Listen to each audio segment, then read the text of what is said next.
The text arrived on a Tuesday morning while I was reviewing quarterly reports in my corner office on the 42nd floor. Emma, we need to talk about the wedding. I knew what was coming. My younger sister Melissa had been dropping hints for weeks. Comments about keeping things elegant, and making sure everything flows perfectly, and not wanting any awkwardness with Trevor's family. The next message came through before I could respond. Trevor and I talked. His family is, well, they're important people. Corporate executives, attorneys, doctors. We can't have you there looking like you just rolled out of wherever you work. It would embarrass us. You understand, right? I stared at the screen. My assistant knocked softly on my door, holding the Forbes magazine with my face on the cover. The final proof before it went to print next week. I waved her away gently. Another text. Dad agrees with me. He said it's probably for the best. I typed one word. Understood. Then I set my phone face down on my desk and returned to the acquisition documents that would close our $340 million deal by Friday. Growing up, Melissa was the golden child. Straight A's without trying, captain of the debate team, crowned homecoming queen junior year. She had that effortless charm that made adults love her and peers want to be near her. Our parents showcased her like a trophy at every family gathering. I was the weird one who spent too much time with computers. Who preferred coding in my room to attending Dad's elaborate Sunday dinners. Who asked too many questions about why things worked the way they did instead of just accepting them. Why can't you be more like your sister? Mom asked at least once a week throughout high school. Melissa knows how to present herself. She understands what matters. What mattered apparently was appearance, status, saying the right things to the right people. I never mastered those skills and eventually I stopped trying. I went to state school on a partial scholarship while Melissa got a free ride to a prestigious private university Dad loved to mention at his golf club. I studied computer science and spent my nights building apps and websites for local businesses to pay my remaining tuition. Melissa studied communications and spent her nights at sorority formals. After graduation, I took a job as a junior developer at a mid-sized tech firm. The pay was modest, the hours were long, but I was learning. Melissa moved back home and worked part-time at a friend's boutique while she figured things out. But she was still the star. Still the one Dad bragged about. Melissa has such refined taste, he'd tell his business associates. She's taking her time finding the right opportunity. Not rushing into anything beneath her potential. When I mentioned a promotion to senior developer, Dad nodded absently and changed the subject to Melissa's new boyfriend. Some guy named Trevor from a very well-connected family. That was 3 years ago. What my family didn't know, what I deliberately never told them, was that 2 years ago, I'd left that developer position to launch my own company. It started small. A SaaS platform for supply chain optimization that I'd built on nights and weekends. 1 client became 5. 5 became 20. 20 became a pitch to venture capitalists who saw what I saw. Traditional logistics was broken and technology could fix it. We secured $8 million in Series A funding. Then $35 million in Series B. Then we started acquiring competitors. I kept my life meticulously separated. My family thought I still worked as a computer person at some generic tech company. They never asked for details and I never offered them. I drove a modest Honda to family dinners. Wore simple clothes from department stores. Rented a nice but unimpressive apartment in a normal neighborhood. Meanwhile, my company, Logistech Solutions, was being profiled in trade publications. I was speaking at industry conferences. We'd just been valued at $340 million in our latest funding round, and I owned 62% of it. I wasn't hiding out of shame. I was protecting something precious. Building something real without the toxicity of people who'd spent years telling me I wasn't good enough. Every dismissive comment, every comparison to my successful sister, every time Dad forgot to ask about my life, it all became fuel. My company was headquartered in the same city, just 12 miles from my parents' house. But they'd never visited. Never asked for the address. Never wondered why I was always busy during business hours. I hired the best people I could find. Brilliant engineers who'd been overlooked at larger firms. Operations specialists who understood the unglamorous work of actually making things function. My executive team was small but lethal. Every one of them someone who'd been underestimated and had something to prove. My CFO, Marcus Rivera, had been rejected by his own father for choosing finance over the family restaurant business. My head of operations, Jennifer Park, had been told she was too nice to make it in corporate America. My VP of sales, David Chin, had been passed over for promotion 17 times at his previous company. We were a company of people who'd been dismissed. And we were winning. The wedding was set for Saturday, 6 days after Melissa's text.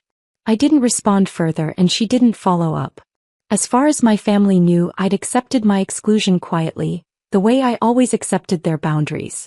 Friday afternoon, David knocked on my office door with his characteristic broad smile. "Boss, you ready for tomorrow?" "Ready as I'll ever be," I said. David had been the one to connect me with Trevor's company 6 months ago, though he didn't know about my family connection at first. Trevor worked for Sanderson and Cole, a mid-sized logistics firm that we'd identified as an ideal acquisition target. Their client list was impressive, but their technology was 15 years behind, and they were hemorrhaging market share. We'd spent months in quiet negotiations. Trevor had been our primary contact on their side, a VP of operations who'd been surprisingly resistant to modernization. He'd fought every proposed change, insisted their old systems were proven, and generally made the acquisition process more difficult than it needed to be. But the numbers didn't lie. Sanderson and Cole was failing and their board knew it. 3 weeks ago they'd accepted our acquisition offer. The deal would close Monday morning, pending final signatures. Trevor didn't know that the CEO of the company acquiring his firm was his future sister-in-law, the one who wasn't invited to his wedding because she'd embarrassed them. David, however, had figured it out 2 days ago when he saw Melissa's photo on my desk, a picture from years ago that I kept mostly out of habit. "That's Trevor's fiancée," he'd said, stunned. "Yes," I'd replied simply. "And you're not going to the wedding?" "I wasn't invited." David's face had gone through several expressions before settling on barely contained rage. "Boss, you're better than this whole family combined. Trevor spent 6 months fighting every improvement we suggested, and now he's about to find out who's actually been in charge." I'd smiled. "He'll find out when he needs to find out. Which is tomorrow night. At the reception." David was my best man for a reason. He understood timing. Saturday arrived with perfect weather. I spent the morning reviewing documents, then met with my attorney to finalize some patent applications. Around 3 p.m. I returned to my penthouse, the one my family had never seen, and began getting ready. My phone buzzed with texts from the family group chat I'd been excluded from, but someone had forgotten to remove me. Photos of Melissa in her dress. Dad beaming in his tuxedo. Mom crying happy tears. The church decorated with white roses and gold accents. "Trevor's family is so impressive," Mom had texted. 3 doctors, 2 attorneys, and his uncle is a state senator. "We are so lucky Melissa found him." I put my phone away and focused on getting ready. The dress I'd chosen was elegant but understated, deep emerald green, perfectly tailored, expensive but not showy. Hair professionally styled but simple. Minimal jewelry. I looked successful but not ostentatious. Confident but not threatening. At 6 p.m. my driver arrived. Not the Honda I drove to family dinners, but the black Mercedes I actually owned. We headed to the Grandview estate, the reception venue Melissa had been bragging about for months. I'd purposely timed my arrival for after the ceremony but before dinner. The cocktail hour was in full swing when I entered. I checked in with the event coordinator, who escorted me to a table near the front. Table 3, reserved for company executives. Nobody recognized me. I was just another guest in a sea of well-dressed people. I spotted my family across the room. Dad in his tuxedo holding court with Trevor's uncle the senator. Mom in a lavender gown, laughing at something Trevor's mother said. Melissa radiant in her wedding dress, Trevor beside her looking proud. My brother Ryan was there too, 19 years old and already adopting Dad's mannerisms. He stood with a group of Trevor's groomsmen, trying to fit in with men 5 years older. I collected a glass of champagne and found my seat. David appeared beside me, impeccable in his tuxedo. As Trevor's colleague and our inside contact during the acquisition, he'd been invited to the wedding. What Trevor didn't know was that David had been working for me the entire time. "They have no idea," David whispered. "Not yet," I replied. Jennifer arrived next, stunning in a navy gown. She'd been invited as Trevor's operations consultant.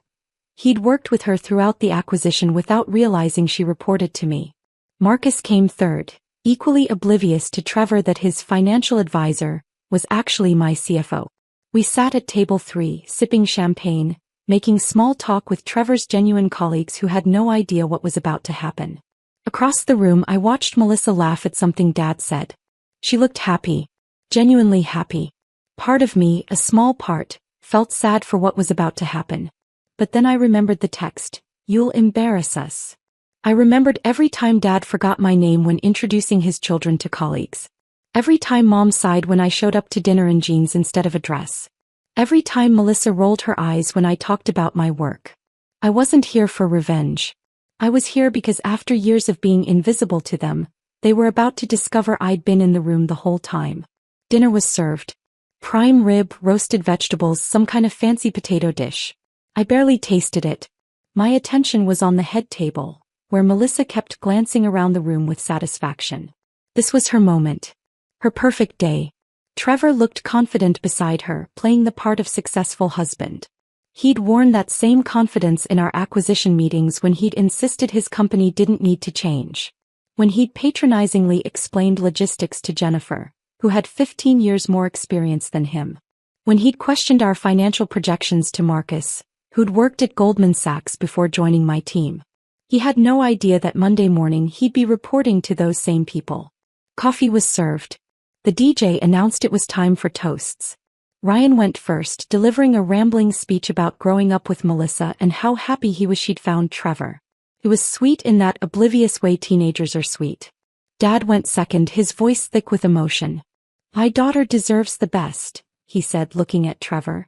"And son, you come from a family that represents everything we admire. Success, education, class. You'll take good care of our girl." I watched Trevor nod, accepting this assessment of his worthiness. Mom went third, crying through her words about Melissa's beauty and grace and bright future. Then the DJ announced, "And now the best man, David Chin." David stood and I felt my heart rate increase. This was it. David walked to the microphone with his champagne glass, comfortable in front of a crowd. He'd given 100 presentations to investors. This was just another performance. "Good evening, everyone," he began, his voice warm. "For those who don't know me, I'm David Chin. I've had the privilege of working closely with Trevor over the past 6 months during a major transition at his company." Trevor smiled, probably thinking David was about to praise his leadership during the acquisition. "Trevor and I spent a lot of time together," David continued. "Long meetings about strategy, operations, the future of logistics in a changing market. And I got to know him pretty well." Melissa beamed at Trevor. Dad nodded approvingly. "But what Trevor doesn't know," David said, his tone shifting slightly, "is that the entire time we were working together I was actually reporting to someone else. Someone who was evaluating whether Trevor had the vision and adaptability needed for the future." The room went quiet.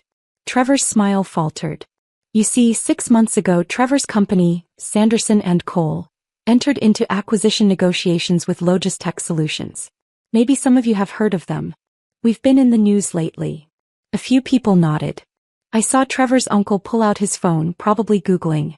"Logistech is acquiring companies across the country," David continued, "bringing innovation to an outdated industry. And I have the incredible privilege of working for the most brilliant, strategic visionary leader I've ever met." He paused, letting the tension build. "My boss is someone who built a company from nothing. Who saw opportunities everyone else missed. Who treats employees like humans instead of resources.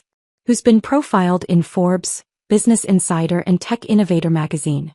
Who just closed a $340 million Series C funding round." I could see people whispering, trying to figure out where this was going.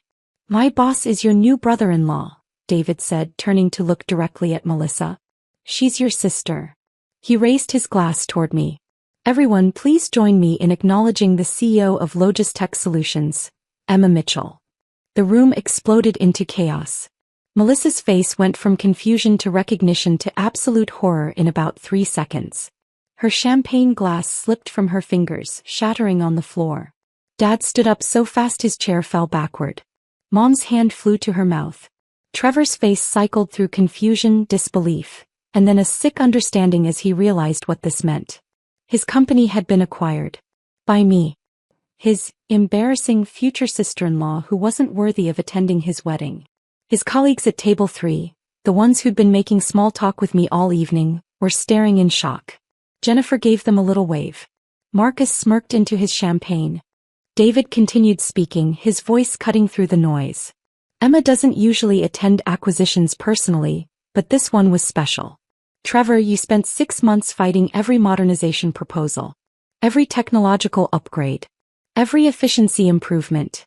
You told Jennifer she didn't understand how real logistics worked. You questioned Marcus's financial projections despite his 15 years at Goldman.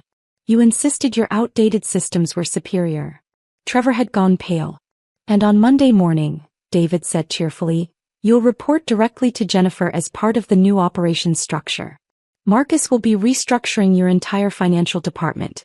And Emma will decide whether your position is redundant in the new organization. He raised his glass higher. To the bride and groom. May your marriage be more successful than Trevor's resistance to progress. Half the room didn't know whether to laugh or gasp. Trevor's colleagues from Sanderson and Cole were staring at their plates. His family members were frantically Googling my name, their faces going pale as the search results loaded. I stood slowly, smoothing my dress. Every eye in the room turned to me. I walked to the microphone. David handed it to me with a slight smile, then returned to his seat. Thank you, David, I said calmly. I apologize for the disruption. This isn't how I imagined attending Melissa's wedding. My voice was steady. Professional. The same voice I used in board meetings. Actually, I wasn't imagining attending at all, I continued. Because 6 days ago, I received a text from my sister telling me not to come. That I would embarrass her. That Trevor's family was too important to risk having me here. I looked at Melissa. He was crying now, mascara running. Dad agreed with her. He said it was, probably for the best. Dad's face was red. He looked like he wanted to speak but couldn't find words. And honestly, I understood. You've spent my entire life telling me I wasn't good enough. That I should be more like Melissa.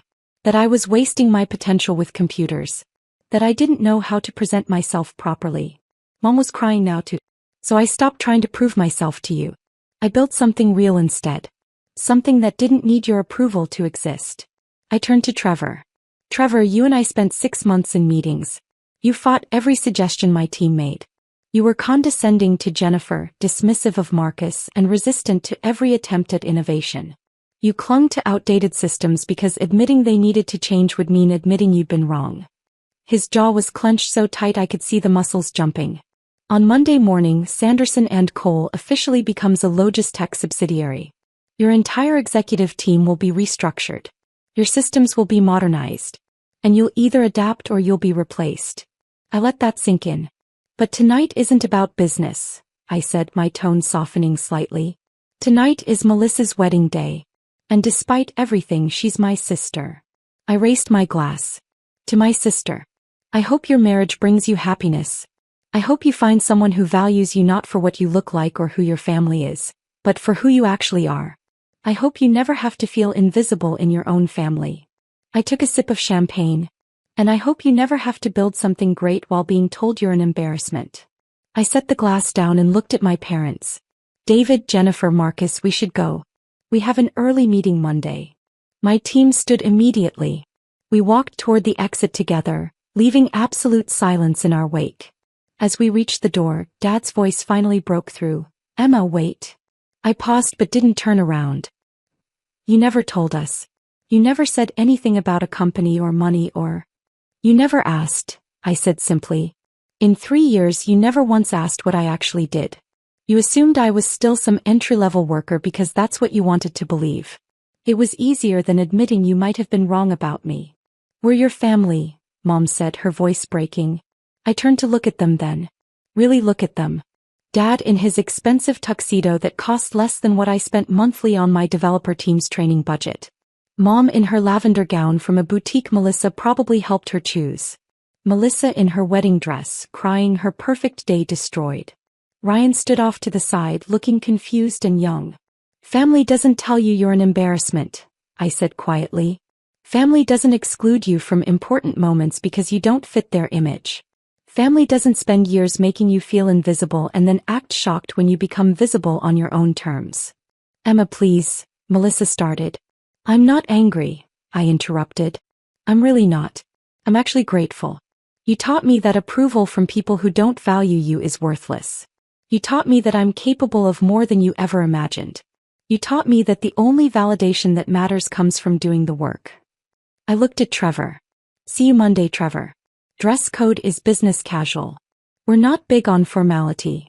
Then I walked out, my team behind me. The Mercedes was waiting. David, Jennifer, and Marcus climbed in with me and we drove in silence for several minutes. Finally, Jennifer spoke. Boss, that was the most professionally savage thing I've ever witnessed. Trevor's going to resign, Marcus predicted. He won't show up Monday. He'll show up, I said. His ego won't let him quit. He'll try to prove he can handle it. Can he? David asked. No, I said. But I'll give him 3 months to figure that out himself. If he adapts, great. If not, we'll transition him out with a good severance package. I'm not cruel. You're fair, Jennifer corrected. There's a difference.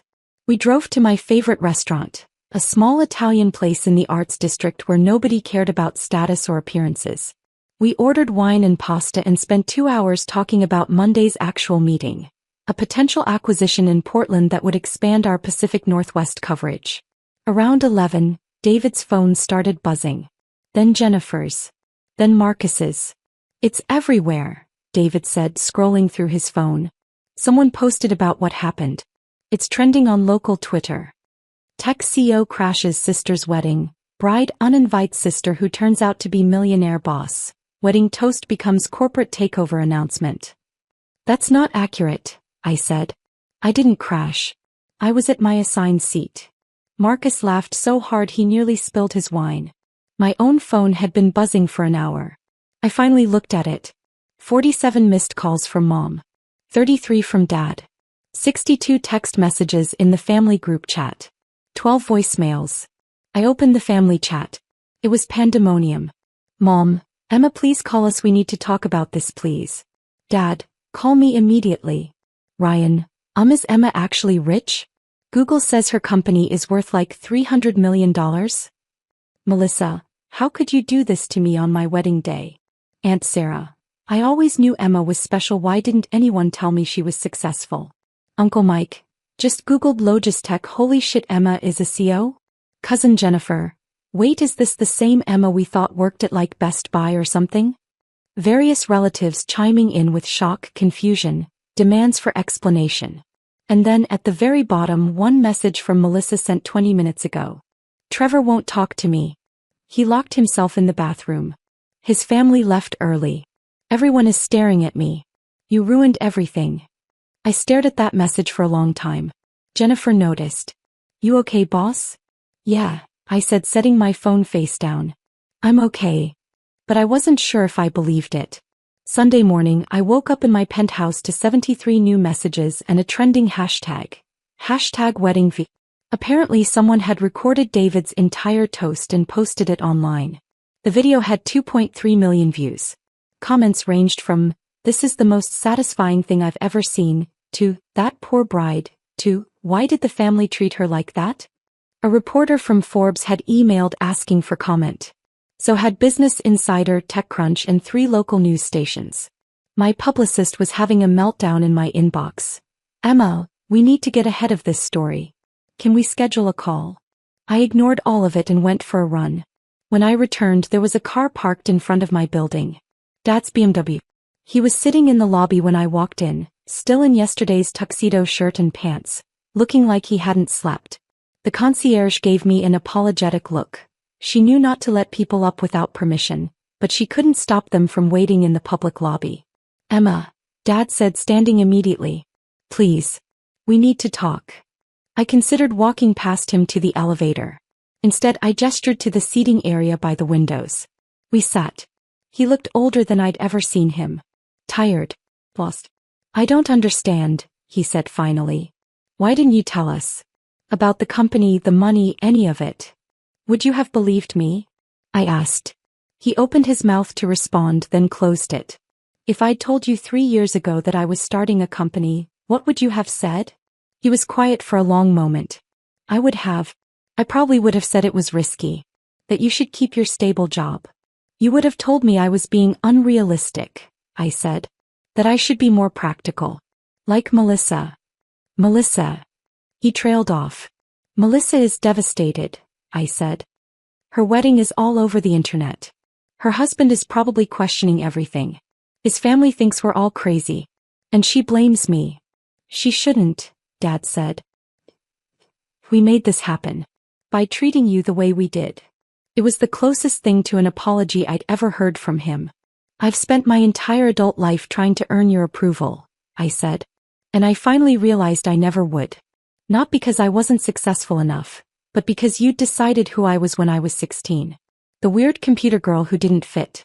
And nothing I accomplished would change that image in your mind. That's not. Dad, you forgot my birthday 3 years in a row. You never asked about my job. You compared me to Melissa in every conversation. When I got promoted to senior developer, you changed the subject within 30 seconds to talk about Melissa's boyfriend. His face crumpled. I didn't realize. That's the problem. You didn't realize. None of you did. I was invisible until suddenly I was inconvenient. Until having me at a wedding might embarrass the golden child. Emma, I'm sorry. Your mother is sorry. We were wrong. I know, I said. But sorry doesn't fix years of being dismissed. It doesn't undo the damage of telling a child they're not good enough. It doesn't make up for missing my life because you were too focused on Melissa's. What can we do? He asked. How do we fix this? I looked at him, really looked at him. Saw the desperation there. The genuine regret. I don't know if you can, I said honestly. I'm not angry anymore. I'm just tired. Tired of wanting approval from people who don't see me. Tired of trying to fit into a family that made it clear I don't belong. You belong, he said urgently. You're our daughter. You're Melissa's sister. I'm the CEO of a $340 million company, I interrupted. I have 347 employees who depend on me. I have investors who trust me. I have a team who believes in what we're building. That's who I am now. Not the disappointing daughter. Not the weird sister. Me. Dad's hands were shaking. I'm proud of you. I should have said that yesterday. I should have said it years ago. But I'm saying it now. I'm proud of you, Emma. Thank you, I said. But I don't need it anymore. I built something real without your pride. And it turns out I'm okay with that. I stood up. I have work to do. There's a finalization meeting tomorrow morning for the Sanderson and Cole acquisition. Trevor will either show up or he won't. Either way, the company moves forward. Emma, wait. Tell Mom I'll call her when I'm ready, I said. Tell Melissa I'm sorry her day was ruined, but I'm not sorry for existing. And tell Ryan to call me if he ever wants to talk about college or careers or anything else. I'll always have time for him. I walked to the elevator. Behind me, Dad said quietly, I love you. I pressed the button for my floor. I know. I love you too. But love isn't enough when there's no respect. The doors closed. Monday morning arrived. I put on my favorite navy suit, pulled my hair into a professional bun, and drove to the office in my actual car, a Tesla Model S that I'd bought last year to celebrate our Series C funding. The office was buzzing. Everyone had seen the video. My assistant had fielded 63 media requests. Security had turned away 2 reporters trying to get in. Jennifer knocked on my door at 8:30. He's here. Trevor. In the lobby. Looking like he's about to face a firing squad. Send him up, I said. And get David and Marcus. Conference room B in 15 minutes. Trevor entered my office looking exhausted. His suit was expensive but wrinkled. His tie was slightly crooked. His eyes were red. Ms. Mitchell, he said formally. Trevor. Sit. He sat. How was the rest of your wedding? I asked. He blinked. Are you serious? I'm genuinely asking. Did you and Melissa enjoy the rest of your reception after we left? The photographer left, he said flatly. Half the guests left. My parents left. Melissa cried for 3 hours. We went to the hotel suite and didn't speak to each other. Our honeymoon flight left yesterday afternoon. We didn't take it. So no, I didn't enjoy the rest of my wedding. I'm sorry to hear that, I said. And I meant it. Are you? His voice was bitter. You got what you wanted. You embarrassed us. Showed everyone how successful you are. Made me look like an idiot in front of everyone I know. That wasn't the goal, I said calmly. The goal was attending my sister's wedding. The goal was being present for a major life event. You and Melissa decided I wasn't worthy of that. David's toast was simply truthful. You could have told me, he said. During any of those meetings over 6 months, you could have mentioned you were related to my fiancé. Would it have changed anything? I asked. Would you have listened to Jennifer's recommendations if you'd known she reported to me? Would you have been less condescending if you'd known my net worth? He didn't answer. Trevor, you fought every improvement because your ego was tied to the old ways of doing things. Learning that I was Emma Mitchell CEO wouldn't have changed that. It would have just made you more defensive. So what happens now? He asked. You fire me? Make an example of me? That depends on you, I said. You have skills. You understand logistics. You have relationships with clients we need to maintain. But you're resistant to change, dismissive of expertise you don't understand, and more concerned with appearing right than being effective. I pulled out a folder. This is a performance improvement plan. You'll work directly with Jennifer for the next 3 months. You'll implement every system upgrade you fought against. You'll learn our platforms, our processes, our culture. If you can adapt, you'll have a role here as a senior director. Not VP, that position is being eliminated, with a good salary and benefits. I slid the folder across the desk. If you can't adapt, we'll part ways professionally. 6 months severance, good references help finding your next position. But you decide in the next 5 minutes whether you stay or go. He stared at the folder. Why are you offering this? He asked. After everything? Because I'm not vindictive, I said. I'm practical. You made mistakes based on ego and insecurity. That's fixable. If you're willing to do the work. He opened the folder. Read the first page. Then the second. This is actually fair, he said, surprised. I'm always fair, I said. That's the difference between me and people who lead through fear or favoritism. I'm fair. Melissa says you destroyed her wedding out of revenge. Melissa texted me that I would embarrass her, I said evenly. That my presence wasn't worthy of her special day. I showed up anyway because I'm her sister, and that matters to me even if it doesn't matter to her. What happened after that was a consequence of years of treating me like I was less than. Actions have consequences. That's not revenge. That's reality. Trevor was quiet for a long moment. I'll stay, he said finally. I'll do the work. I'll adapt. Good, I said. Jennifer is expecting you in conference room B in 8 minutes. Don't be late. He stood folder in hand and walked to the door. Trevor, I called. He turned. Take care of my sister. Whatever else has happened, she's still my family. And despite everything, I want her to be happy. His expression softened slightly. I'll try. That's all anyone can do. He left. I sat alone in my office for a moment, staring at the Forbes magazine on my credenza. My face on the cover. CEO of the Year, Innovation category. My phone buzzed. A text from Ryan. Hey Emma. Can we talk sometime? About college and stuff? I'm thinking about computer science. I smiled and typed back. Absolutely. Dinner this week? My treat. Another buzz. Melissa, I don't know what to say to you. I thought for a long moment, then replied, you don't have to say anything. I hope you and Trevor figure things out. I really do. Third buzz. Mom, Sunday dinner next week? Please. I hesitated, fingers hovering over the keyboard. Then I typed, maybe. I'll let you know. It wasn't forgiveness. It wasn't reconciliation. It was possibility. And for now that was enough. 3 months later, I sat in my office reviewing Jennifer's report on Trevor's progress. He'd adapted. Not perfectly. There were still moments of ego, still resistance to feedback. But he was trying. Actually trying. The Sanderson and Cole integration was complete. Revenue was up 23%. Client retention was at 94%.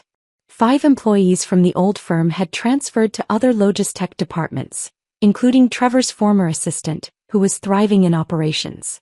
My phone rang. We'd had dinner twice. Uncomfortable, stilted conversations where everyone tried too hard. Ryan had joined both times, which helped. He'd declared his computer science major last week, and Dad had actually seemed proud instead of disappointed. "Hi, Mom," I answered. "Emma, honey. How are you?" "Busy." "Good, busy." "I was wondering. Melissa and Trevor are having a small dinner Saturday. Just family. Would you come?" I stared out my office window at the city below. My city. The one I'd conquered quietly while my family looked the other way. "Will I embarrass her?" I asked. There was a long pause. "She'd like you to come. She asked me to call." "Did she?"